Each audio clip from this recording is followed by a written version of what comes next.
জয় গুরু। আজকে শ্রাবণ মাসের 28তম দিন। দেখতে দেখতে মাসের এই কটা দিন আমরা পার করে ফেললাম খুব আনন্দের সঙ্গে। সারাটা মাস খুব আনন্দ করলাম শ্রীবর্মাকে নিয়ে। মন্দিরের অনুষ্ঠান, সবার ঘরে ঘরে মাতৃ সম্মেলন করলাম, খুবই আনন্দ। শুধু আমরা না, সারা বিশ্বব্যাপী এই মাতৃ সম্মেলন, শ্রাবণ পরিক্রমার এই মাতৃ সম্মেলন হয়ে চলেছে। সবাই খুব আনন্দ করেছো তোমরা। তো শেষের দিক কটাও আমরা যেন খুব ভালোভাবে কাটাতে পারি, বর্মার কাছে এই প্রার্থনাই করি। শেষের আর হয়তো 4টে দিন মনে হয় আছে, 28, 29, 28 আজকে তো হয়ে গেল, 29, 30, 31, 32, 4টে দিন থাকছে। আজকে নিয়ে 5টা দিন। হ্যাঁ, আজকে আমাদের পাড়াতেই আছে, পাশেই আছে, সেখানে আমরা আছি মাতৃ সম্মেলন করতে। খুবই ভালো লাগে। হ্যাঁ, সবাই তারাও খুশি হয়। প্রত্যেকের বাড়িতে যায়। সত্যি প্রথমে অনেকে হয়তো বলে না এখন নয়, পরে হয়তো ডেট করেছে, কেউ হয়তো সঙ্গে সঙ্গে ডেট করেছে, কেউ আগে থেকে ডেট করেছে।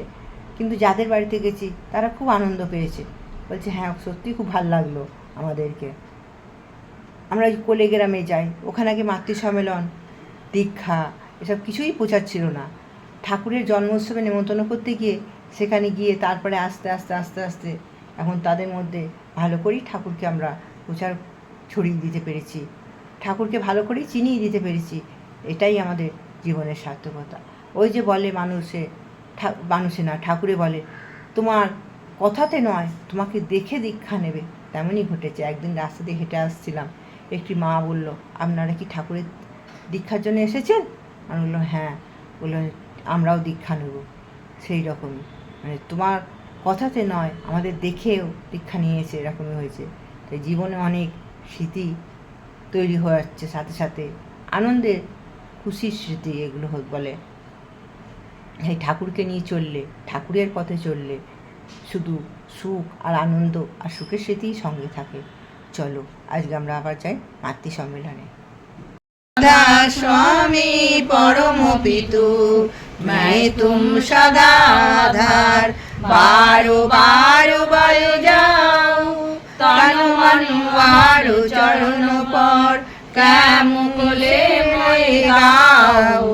मैं हारा करी जस कृपा करो, धन्य धन्य गुरुदेव दया सिंधु पुराण ध्वनि नित्य करो तुम सेव।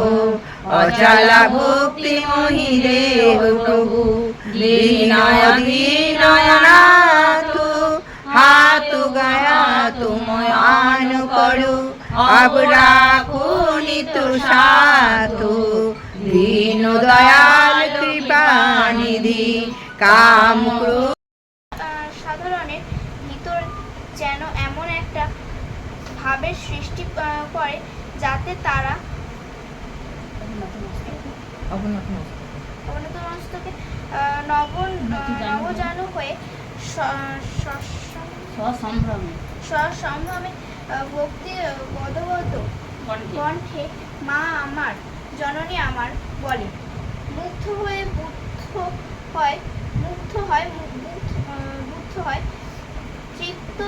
তৃপ্ত হয়,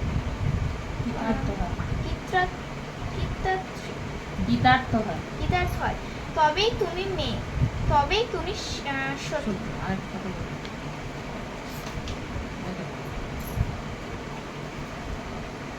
মায়ের মতো।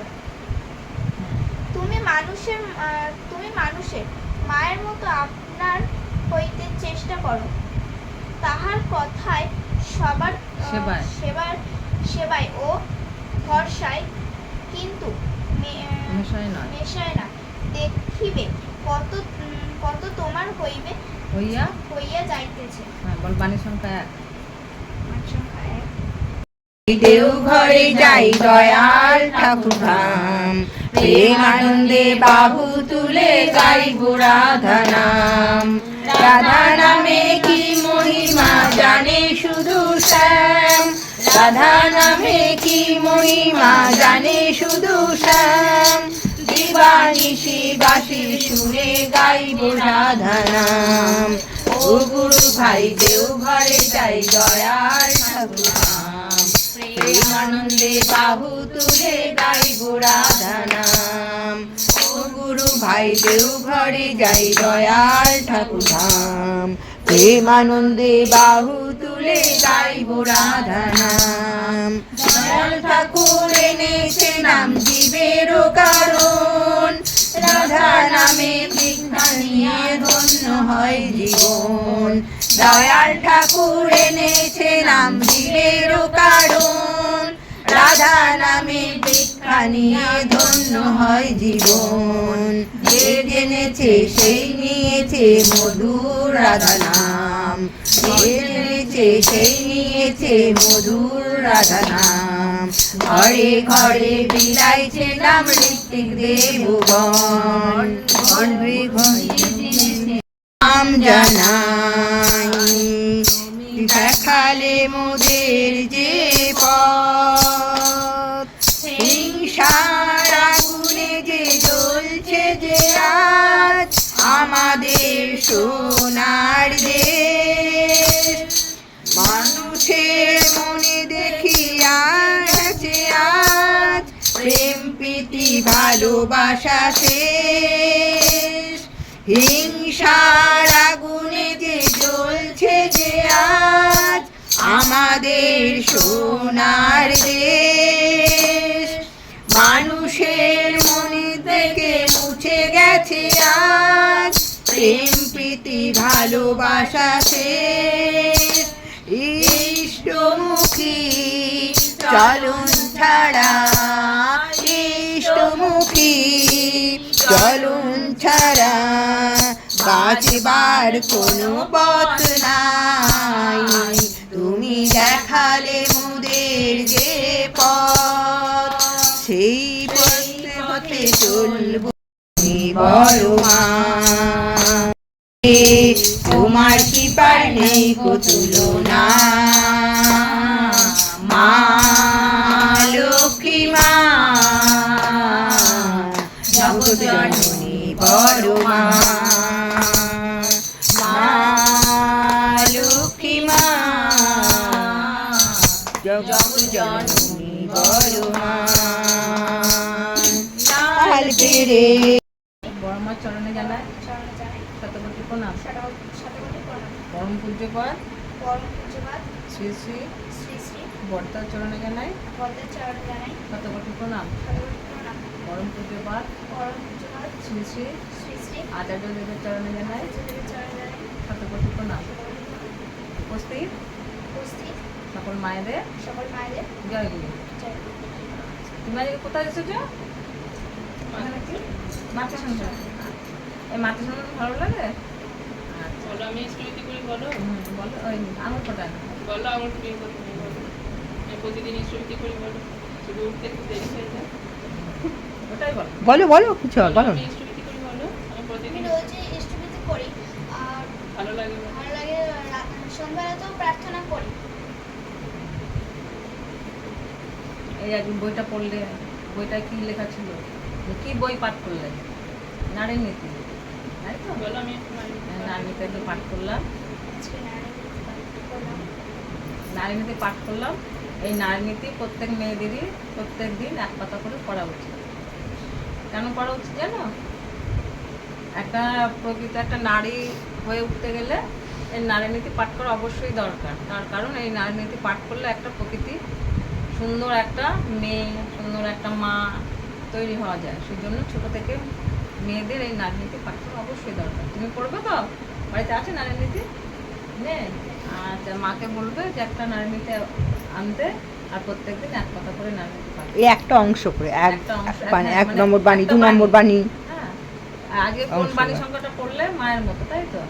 মায়ের মতো কি বলেছে? তুমি মানুষের তুমি মানুষের মায়ের মতো আপনার হইতে চেষ্টা করো, তাই বলেছে তো? তাহা কি বলেছে? তাহা কথায় সেবায় আর ভরসা। মানে কি বলেছে? কথায় মায়ের মতো, মানে আমি সবার মায়ের মতন হবো, সেটা বলেছে কথায় সেবায় আর ভরসা, কিন্তু মেশায় নয়। দেখিবে কতই তোমার হইয়া যাইতেছে, তাই তাই না? মানে সংখ্যা। তা তুমি ঠাকুরের কাছে বলো যে আমি যে প্রত্যেক দিন একটা করে নারী নীতির বাণী সংখ্যা পাঠ করবো, এটা হাত জোর করবো। আমি রোজ একটা করে নারী নীতি বাণী সংখ্যা জয় গুরু। ঠাকুর আমার যে কোনো জিনিস করি হঠাৎ হয় আমার। আমি ঠাকুরের দীক্ষা নিয়ে অনেক দিন চেষ্টা করছিলাম, যে একদিন হঠাৎ বৃষ্টি পড়ছে, আমার ঠিক হয়ে গেল। আমি অনেক দিন থেকে বলছিলাম যে আমি দীক্ষা নেবো নিয়ে আর হয় না। একদিন হঠাৎ বৃষ্টি পড়ছে খুব, সেদিনকে আমার দীক্ষা নেওয়া হবে। আমি যখনই ঠাকুরের কাছে কিছু হয় আমি প্রণাম করি, আমি তো সেদিন ঠাকুর আমার সব শুনতে পারে। কিন্তু একটা আমি মায়ের জন্য করতে পারি না ঠিক মতো।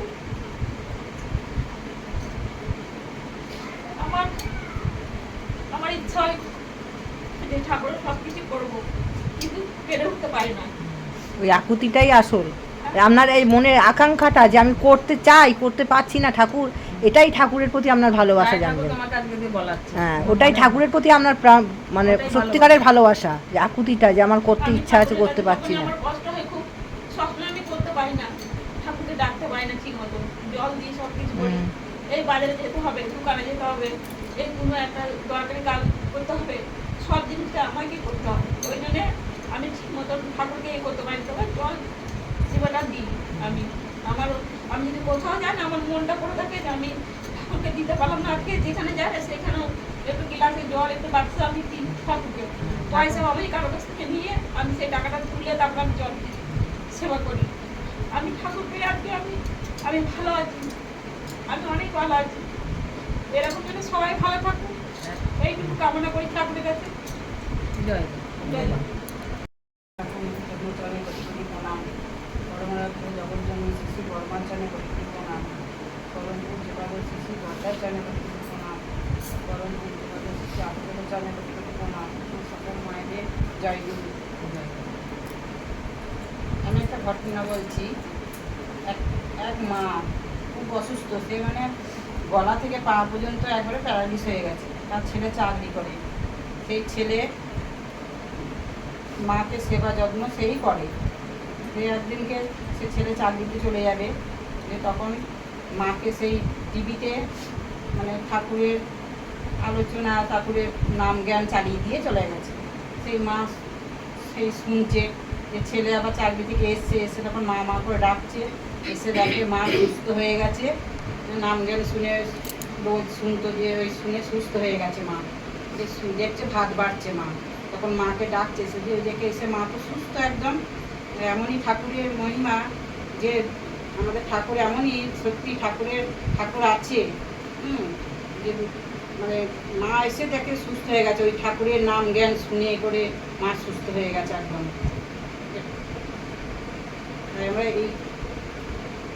আমরা সৎসঙ্গীর যে 1 মাস ধরে আমরা মাতৃ সম্মেলন করছি, খুব ভালো লাগছে। সব মায়েদের বাড়ি যাবে গিয়ে এই যে আলোচনা শুনছি, সব যে নানা রকমের সবাইকার সমস্যা বলছে, খুব ভালো লাগছে এগুলো। বেশি কিছু বলতে পারি না, এই যা ভুল হয়েছে। প্রণাম। পরমারাধ্যা বড়মার চরণে আমার শতকোটি প্রণাম। পরম পূজ্য পাদ শ্রী বরদার চরণে আমার কোটি প্রণাম। শ্রী আচার্যদের দাদার চরণে আমার কোটি প্রণাম।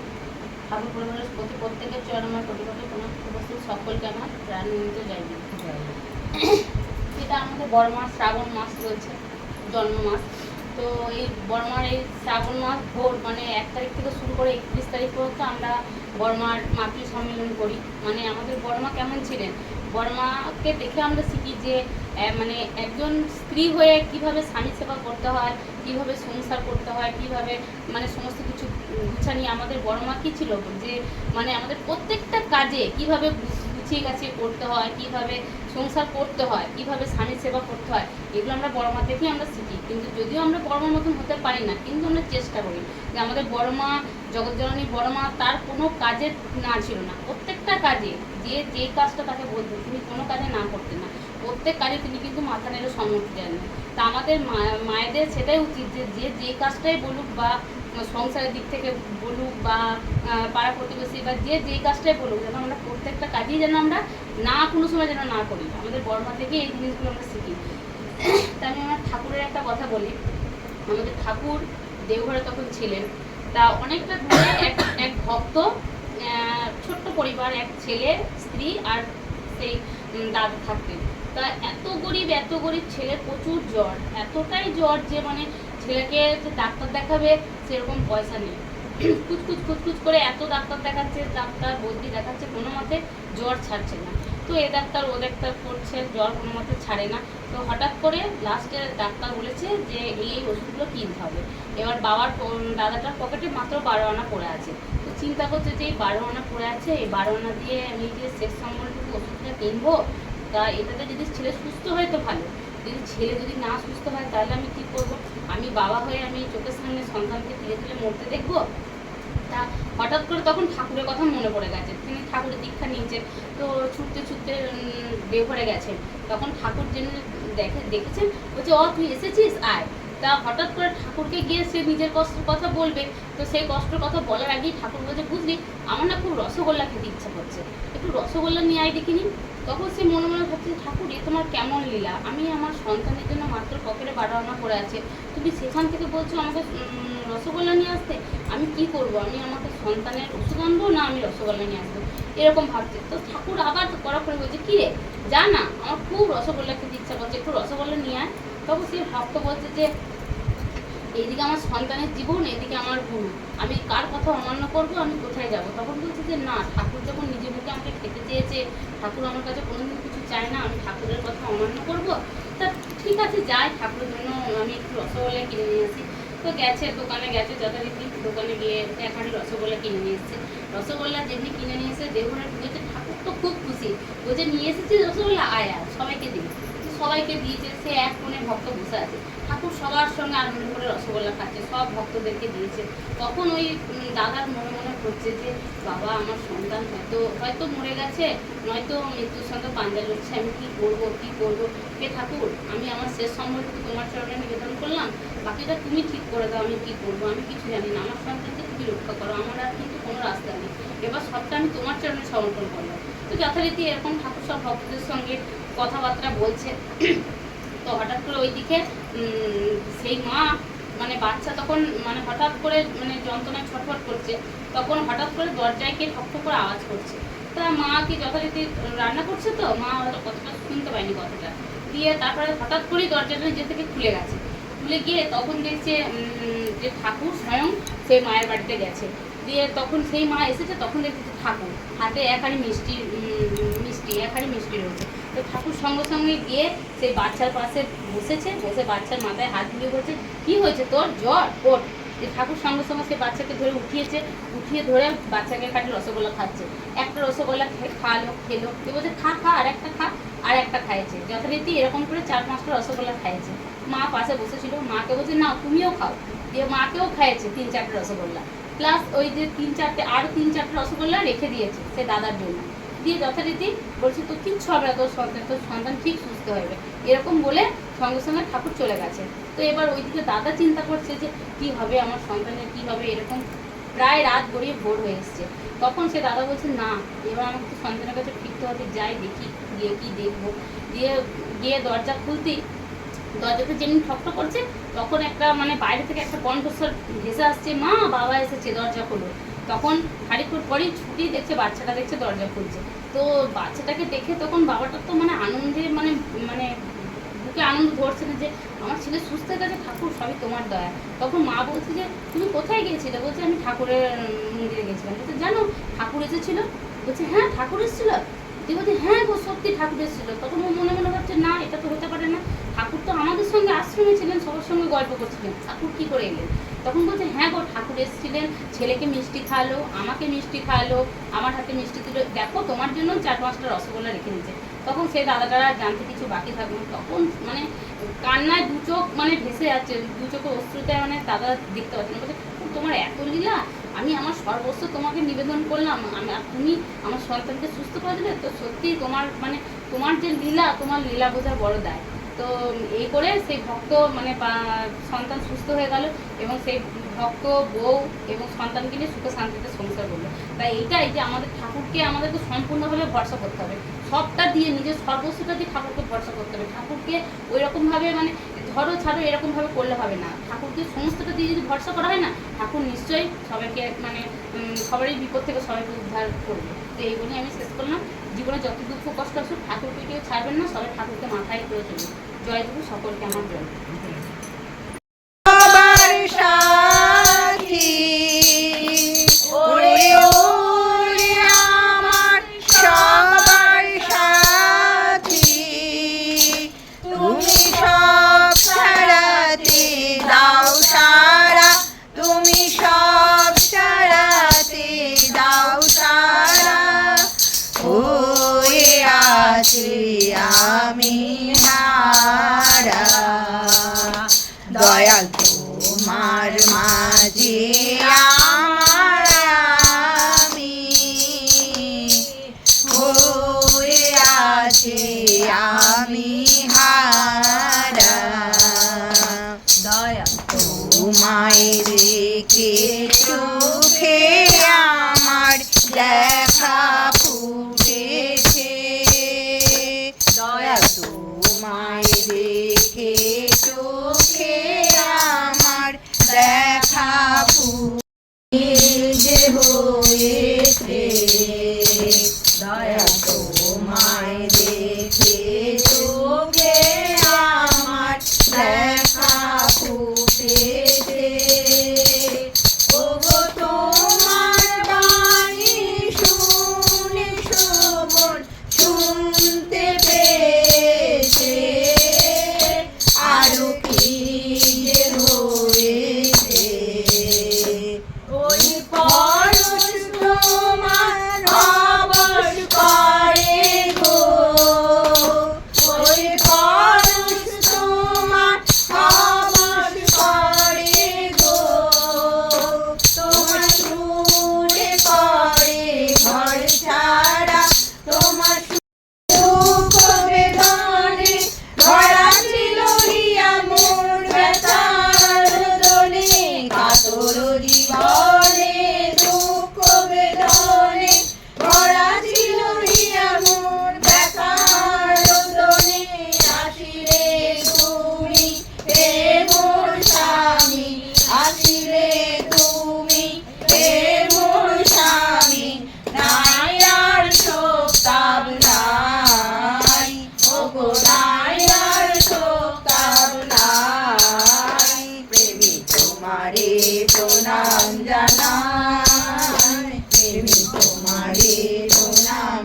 জানাই, তোমারে লোভিয়া তোমারে সরিয়া স্মৃতি তবে ভাই তব পথ বাহিয়া, তোমারে লোভিয়া তোমারে সরিয়া স্মৃতি তবে ভাই তব পথ বাহিয়া, তব হাত খানি আছে গো জানি, তব হাত খানি আছে গো জানি, ধরিয়া রাখিতে সদাই, ওগো ধরিয়া রাখিতে সদাই, প্রেমী তোমারে